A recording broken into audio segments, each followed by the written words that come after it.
எல்லாருக்கும் வணக்கம். SDF already ஜூமில் சொல்லி கொடுத்தோம். டாஸ்க் ஃபோர்ஸ் பற்றி நிறைய பேர்த்துக்கு அது புரியலன்னு சொல்லியிருந்தீங்க. ஸோ அது திரும்ப அதனால் ஒரு வீடியோவாக எடுத்து இப்போ போட்டுருந்தேன். பார்த்துட்டு அதை வச்சு நீங்கள் ஈஸியாக என்ட்ரி போட முடியும். ஃபஸ்ட்டு இந்த லிங்க்கை காப்பி பண்ணுங்கள். லிங்கை காப்பி பண்ணிவிட்டு கூகுளில் போயிட்டு ஐபி அட்ரஸ் போட்ட இடத்துல போய் பேஸ்ட் பண்ணிடுங்க. பேஸ்ட் பண்ணது பிறகு அந்த எஸ்டிஎஃப் போர்ட்டல் ஓப்பன் ஆகிடும். உங்களுக்கு கொடுத்த யூசர் ஐடி பாஸ்வேர்டு டைப் பண்ணுங்கள். டைப் பண்ணி லாகின் கொடுங்க. லாகின் கொடுத்தோன்னே இப்போ ஒரு ஹோம் பேஜில் ஐ அக்ரின்னு காமிக்கும். ஐ அக்ரின்னு கொடுத்துருங்க. கொடுத்துட்டிங்கன்னா நீங்கள் இதுக்கு முன்னாடி போட்டது எதாவது போட்டிருந்தீங்கன்னா அது காமிக்கும் ஹோம் பேஜில்.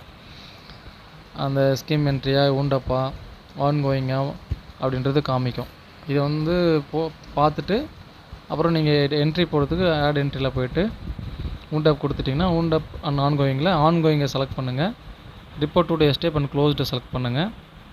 செலக்ட் பண்ணிவிட்டு ஆஃபீஸ் டைப்பில் டிஸ்ட்ரிக்டை செலக்ட் பண்ணிவிட்டு எந்த டிஸ்ட்ரிக்ட்டோ நீங்கள் அந்த டிஸ்ட்ரிக்டை செலக்ட் பண்ணிக்கோங்க. நான் எக்ஸாம்பிள் ஒரு டிஸ்ட்ரிக்டை செலக்ட் பண்ணிவிட்டு அடுத்து அந்த டிஸ்ட்ரிக்டோடைய எக்ஸல் வச்சுருப்பீங்க இல்லையா, என்னென்ன அந்த எஸ்டிஎஃப் ஃபார்மேட் கொடுத்துருந்தோம் அந்த ஃபார்மேட்டில் போட்டிருப்பீங்க. அக்கௌண்ட் டீட்டெயில்ஸ், அந்த என்னென்ன ஃபண்டு வந்துச்சு, எவ்வளோ செலவு பண்ணீங்க அப்படின்றது. ஸோ அதில் இருக்கக்கூடிய டேட்டா வச்சு தான் நீங்கள் போடணும்.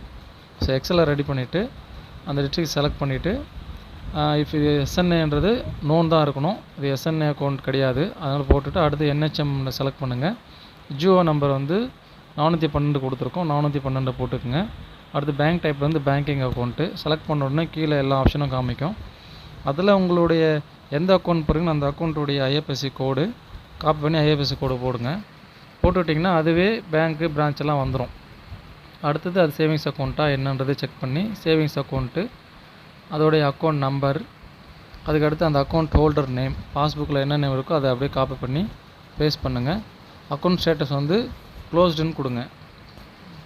க்ளோஸ் பண்ணிவிட்டு அப்புறம் எஸ்டிஎஃப்பில் நீங்கள் 21 என்ன க்ளோசிங் காமிச்சிருந்தீங்களோ அதை நீங்கள் டைப் பண்ணியிருப்பீங்க. அந்த அமௌண்ட்டை 1952 இந்த அமௌண்ட்டை 31/3/2021 பேலன்ஸில் காமிங்க. லைபிலிட்டியில் எவ்வளோ அமௌண்ட் போட்டிருக்கீங்கன்னு பாருங்கள். லைபிலிட்டியில் எதுவும் இல்லை, ரெமிட்டன்ஸ் தான் இருக்குது. பட் ரெமிட்டன்ஸாக இருந்தாலும் சரி எதுவாக இருந்தாலும் சரி லைபிலிட்டியில் போட்டுருங்க. லைபிலிட்டியோட அமௌண்ட் நீங்கள் க்ளோசிங்கோட அமௌண்ட் அதிகமாக லைபிலிட்டி காமிச்சிருக்கீங்க. இருந்தாலும் நான் போட்டுட்டு என்னென்னு காமிக்கிறேன். போட்டுட்டு ரெமிட்டன்ஸில் எப்பவுமே 0 தான் இருக்கணும். ரெமிட்டன்ஸில் பேலன்ஸ் போடக்கூடாது. அதுக்கடுத்து சப்சிக்வெண்ட் இயரில் எவ்வளோ ஃபண்ட் ரிசீவ் பண்ணீங்க அப்படின்றது அங்கே இருக்கும். அந்த இயரில் ரிசீவ் பண்ணது நீங்கள் போட்டதை வச்சு நீங்கள் அமௌண்ட் இருந்தால் அமௌண்ட்டை போடுங்க. இல்லைன்னா 0, எதுவும் வரலன்னா 0ன்னு போடுங்க. வந்ததுன்னா எவ்வளோ வந்திருக்கோ அந்த அமௌண்ட்டை போட வேண்டியது தான். இந்த அக்கௌண்ட்டை பொறுத்த வரைக்கும் எந்த காசும் வரல. ஸோ 0. இன்ட்ரெஸ்ட் மட்டும் வந்திருக்கு. இன்ட்ரெஸ்ட் 960. அந்த 960 இன்ட்ரெஸ்ட்டில் போட்டுற வேண்டியது தான். போட்டுட்டு எக்ஸ்பெண்டிச்சரில் எக்ஸல் படி எக்ஸ்பெண்டிச்சரில் எதுவும் காமிக்கலை. So expenditure 0. ரெமிட்டன்ஸும் இருந்தாலும் ரெமிட்டன்ஸ் 0 தான் போடணும். போட்டுட்டு லாஸ்ட் ஸ்கீம்னு செலக்ட் பண்ணிங்கன்னா ஃபண்ட் ட்ரான்ஸ்ஃபர் எதாவது பண்ணிங்கன்னா ட்ரான்ஸ்ஃபர் கொடுக்கணும். ட்ரான்ஸ்ஃபர்லையும் எதுவும் இல்லை, ட்ரான்ஸ்ஃபர் பண்ணவே இல்லை. அதனால் 0.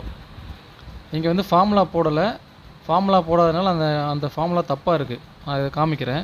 0ன்னு போட்டிங்கன்னா இங்கே டோட்டல் க்ளோசிங் பேலன்ஸில் 0ன்னு தான் வருது. ஆனால் நீங்கள் க்ளோசிங் பேலன்ஸில் அமௌண்ட்டு காமிக்கிறீங்க எக்ஸல் படி. ஸோ அது தப்பு. ஃபார்முலா போட்டிங்கன்னா அது மாறிடும். க்ளோசிங்கில் 0 தான் வரணும். ஸோ மேலே 1952 தான் இருக்குது. 1952 லைபிலிட்டியாக மாற்றிட்டோம் அப்படின்னா கீழே திரும்ப க்ளோசிங் 960 காமிக்கும். அந்த 960 எக்ஸ்பெண்டிச்சராக மாற்றிட்டு க்ளோசிங் 0 மாதிரி போட்டுடணும். ஃபியூச்சர் லைபிலிட்டிலையும் 0, ரெமிட்டன்ஸ்லையும் 0. க்ளோசிங்கில் சப்போஸ் 31/3 பேலன்ஸ் இருந்ததுன்னா நீங்கள் லைபிலிட்டியில் சேம் அமௌண்ட்டை லைபிலிட்டியில் போட்டுருங்க. போட்டுட்டு ரிமார்க்ஸில் எந்த டிஸ்ட்ரிக்ட்டை போடுறீங்களோ அந்த டிஸ்ட்ரிக்ட் டைப் பண்ணிவிட்டு account closed and convert to SNA அப்படின்னு டைப் பண்ணிடுங்க.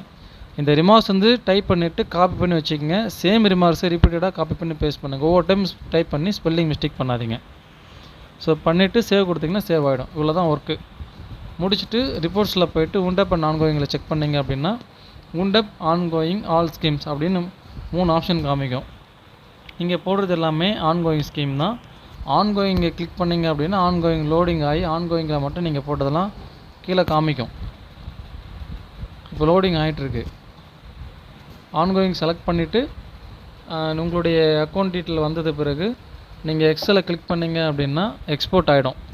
எக்ஸ்போர்ட் ஆனதுக்கு பிறகு நீங்கள் உங்களுடைய எக்ஸலில் இருக்கிற டேட்டாவும் இந்த போர்ட்டல் அப்டேட் பண்ணியிருக்க டேட்டாவும் கரெக்டாக இருக்கான்னு செக் பண்ணுங்கள். அக்கௌண்ட் நம்பர், ஐஎஃப்எஸ்சி கோடு, அடுத்து வந்து நீங்கள் எவ்வளோ க்ளோசிங் வந்து வச்சுருந்தீங்க, எவ்வளோ லைபிலிட்டி இருக்குது, எவ்வளோ இன்ட்ரெஸ்ட் வந்துச்சு, இதெல்லாமே கரெக்டாக இருக்கான்றதை செக் பண்ணிவிட்டு க்ளோசிங் பேலன்ஸில் பேங்க் பேலன்ஸில் இருக்கிறபடி தான் இருக்கா அப்படின்றத செக் பண்ணுங்கள்.